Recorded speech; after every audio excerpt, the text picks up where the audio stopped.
اشرف stories کے دوستو، السلام علیکم ورحمۃ اللہ۔ جی تو میرے پیارے دوستو، آج کی ویڈیو میں ہم آپ کو بتائیں گے کہ مسجد اقصیٰ کی تعمیر کیسے ہوئی اور جنات نے مسجد اقصیٰ کی تعمیر میں کیسے شرکت کی اور کیا کیا کام کیے، اور مسجد اقصیٰ کو کس کس نبی نے تعمیر کیا اور کس کس دور میں یہ دوبارہ تعمیر کی گئی۔ اس کے متعلق ہم آپ کو پوری تاریخ بتائیں گے اور تمام واقعات بتائیں گے، اور ان واقعات میں کتنی حقیقت ہے اس سے بھی آپ کو آگاہ کیا جائے گا۔ تو میرے پیارے دوستو، ویڈیو کو مزید ڈسکس کرنے سے پہلے آپ لوگوں سے درخواست ہے کہ اگر آپ نے ابھی تک ہمارے چینل کو سبسکرائب نہیں کیا تو ہمارے چینل کو سبسکرائب کر دیں اور بیل آئیکن کو بھی پریس کر دیں تاکہ آپ کو اس طرح کی اسلامی اور معلوماتی ویڈیو بر وقت مل سکے۔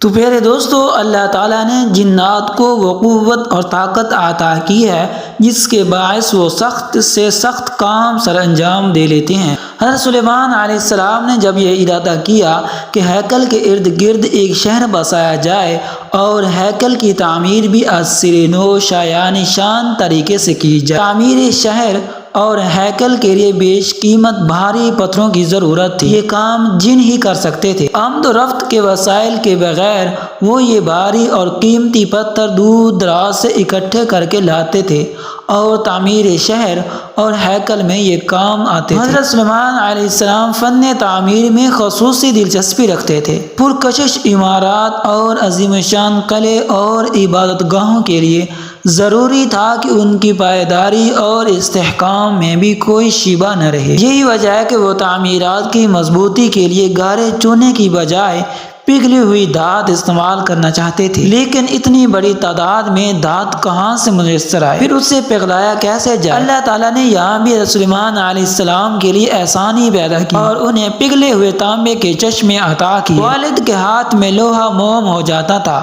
اور فرزند کو پگھلے ہوئے تانبے کے ذخیرے مل گئے کہ تانبا پگھلانا بھی آسان نہیں اور یہ پھر گرم بھی نہ تھا، تاکہ آسانی سے اس سے برتن اور دوسرے تمام آلات بنا لیے جائیں۔ یہ اللہ تعالیٰ کا خاص کرم ہے کہ اس نے حضرت سلیمان علیہ السلام کو ان چشموں سے آگاہ کر دیا جن کا تانبا پانی کی طرح مائع حالت میں تھا۔ اس سے پہلے یہ چشمے کسی کے علم میں نہ تھے۔ حضرت ابن عباس رضی اللہ تعالیٰ عنہ سے چند روایات ہیں کہ یہ چشمہ اتنی دور جاری ہوا جس کی مسافت 3 دن اور 3 راتیں تھیں۔ یہ چشمے یمن میں تھے۔ حضرت عابد رضی اللہ تعالیٰ عنہ سے روایت ہے کہ یمن سے جاری اس چشمے سے 3 دن اور 3 راتیں تک کی مسافت تھی اور پگھلا ہوا تانبا بہتا رہا۔ پھر دوستو، حضرت سلیمان علیہ السلام کی فن تعمیر سے دلچسپی نے ان کی رعایا کو رہائشی سہولتیں میسر کی۔ آپ نے کئی شہر بنائے اور بسائے، چنانچہ تاریخ میں آپ کے آباد کیے گئے شہروں میں ملو، حصور، مجدد، غرتر، بیت حوران، معلول اور تدمور کا ذکر ملتا ہے۔ وہ حفاظتی نقطہ نگاہ سے ہر شہر کی فصیل یا شہر پناہ ضرور بناتے، پھر ان عمارات پر نقاشی کا کام بھی دیکھنے کے لیے قابل ہوتا۔ پوری دیواروں پر شیروں، بیلوں اور فرشتوں کی تمثیلیں بنائی جاتی جو اپنی مثال آپ ہوتی۔ حضرت قتادہ رضی اللہ تعالیٰ عنہ سے ایک روایت ہے کہ حضرت سلیمان علیہ السلام کو بیت المقدس کی تعمیر کا حکم ہوا تو یہ ہدایت بھی کی گئی کہ لوہے کی آواز سنی نہ جائے۔ آپ نے کئی تدابیر کی جو ناکام رہیں، تعمیراتی شور اٹھتا ہی رہا۔ آپ علیہ السلام نے سنا کہ سمندر میں زہر نام کا شیطان ہے جو یہ ترکیب بتا سکتا ہے۔ آپ نے نقش سلیمان سے اس کے کندھوں کے درمیان مہر لگائی۔ یہ بے بس ہو کر آپ کا حکم بجا لانے پر مجبور ہو گیا۔ اس کی ایک توجہ یہ بھی کی گئی ہے کہ جبل لبنان کے رہنے والے جن اس وجہ سے کہلائے کہ عربی میں جنان پہاڑ کو بھی کہتے ہیں۔ اس کے علاوہ جو چیز نظر نہ آئے اس کو بھی جن کہتے ہیں، کیونکہ یہ سب آدمی بنی اسرائیل سے غیب لبنان کے پہاڑ پر لکڑی اور پتھر کا کام کرتے تھے اور وہاں سے بنے بنائے پتھر اور ترشی ہوئی لکڑیاں بھیجتے تھے، اور بیت المقدس کے مقام پر نہ ہتھوڑے کی آواز سنی گئی اور نہ پھوڑے کی، اس لیے بھی ان کو جن کہنا درست ہوا۔ کہا جاتا ہے کہ مسجد اقصیٰ اور بیت المقدس کی تعمیر حضرت سلیمان علیہ السلام کے عہد میں انہی کے زیر نگرانی ہوئی۔ لیکن یہ درست نہیں ہے۔ حضرت یعقوب علیہ السلام نے بھی بیت المقدس کی بنیاد رکھی اور عرصہ دراز کے بعد جب ان کے نشان بھی معدوم ہو گئے، حضرت سلیمان علیہ السلام نے خدا کے حکم سے مسجد اور شہر کو از سر نو بسایا۔ ایک اور روایت کے مطابق بیت المقدس کی تعمیر بھی حضرت ابراہیم علیہ السلام کے ذریعے بیت اللہ کی تعمیر سے 40 سال بعد ہوئی، اور حضرت سلیمان علیہ السلام نے جو بیت المقدس کی تعمیر کی یہ بھی بیت اللہ کی طرح نئی اور ابتدائی تعمیر نہیں تھی، بلکہ حضرت سلیمان علیہ السلام نے بنائے ابراہیمی پر اس کی تجدید کی ہے۔ یہ ایسے ہی ہے جیسے حضرت آدم علیہ السلام کے تعمیر کردہ خانہ کعبہ کو ہزاروں صدیوں بعد جب اس کے نشانات غائب ہو چکے تھے، اللہ تعالیٰ کے حکم سے حضرت ابراہیم علیہ السلام نے دوبارہ بنایا اور بسایا۔ تو پھر دوستو، حضرت سلیمان علیہ السلام کے حکم سے ان پرکشش عمارات کی تعمیر میں سرکش اور باغی جن بے چوں اور چرا ہمہ وقت مصروف عمل رہتے۔ اسی طرح قرآن پاک میں بھی اللہ تعالیٰ نے ذکر کیا کہ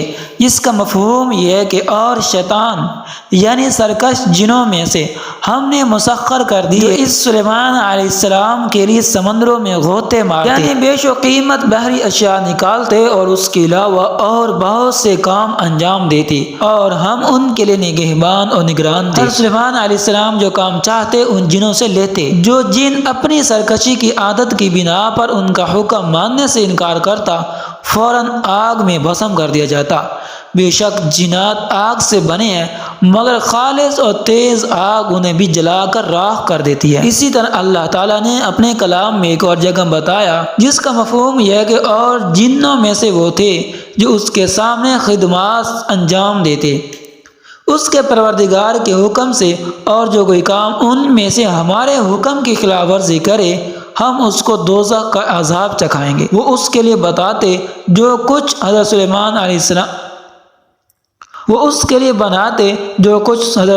علیہ السلام چاہتا تھا، قلعوں کی تعمیر، ہتھیار اور تصاویر اور بڑے بڑے لگن جو حوض کی مانند تھے، اور بڑی بڑی دیگیں جو اپنی بڑائی کی وجہ سے ایک جگہ جمی رہتی۔ اے آل داؤد علیہ السلام، شکر گزاری کے کام کرو، میرے بندوں میں سے تم سے شکر گزار بندے کم ہی ہوتے۔ پھر دوستو، اللہ تعالیٰ نے بھی ان واقعات کو کلام یعنی کہ قرآن پاک میں بھی ذکر کیا ہے، اور جنات کے متعلق بھی ذکر کیا کہ وہ کیسے اپنے خدمات سر انجام دیتے، اور اگر کوئی سرکشی کرتا تو اس کو فوراً آگ بھسم کر دیتی تھی۔ اسی طرح سلیمان علیہ السلام کا لشکر بھی بہت بڑا تھا، جن بہت بڑے حوض تعمیر کرتے جس میں پانی موجود رہتا، پھر بڑی بڑی دیگیں بناتے جو اتنی وزنی تھیں کہ ہلائی نہ جا سکتی تھیں۔ ممکن ہے کہ یہ دیگیں اور چولہے پتھروں چٹانوں کو تراش کر جن بناتے ہوں تاکہ ان میں بڑی فوج کے لیے کھانا تیار کیا جا سکے۔ پھر دوستو، یہ مختصر سا واقعہ جو کہ ہم نے قرآن و سنت کی روشنی میں آپ لوگوں کو بتایا کہ مسجد اقصی کی تعمیر کیسے ہوئی اور کن کن نبیوں نے اس مسجد کی تعمیر کی، اور جنات نے اس میں اپنی خدمات کیسے سر انجام دی، اور وہ کیسے اتنے بڑے بڑے کام کرتے تھے جو انسانوں کے لیے مشکل تھے بلکہ ناممکن تھے۔ تو پھر دوستو، یہ ویڈیو اگر آپ کو پسند آئے تو لائک کر دیں اور ایک اچھا سا کمنٹ کر دیں، اور اگر آپ نے ابھی تک ہمارے چینل کو سبسکرائب نہیں کیا تو ہمارے چینل کو سبسکرائب کر دیں اور بیل آئیکن کو بھی پریس کر دیں۔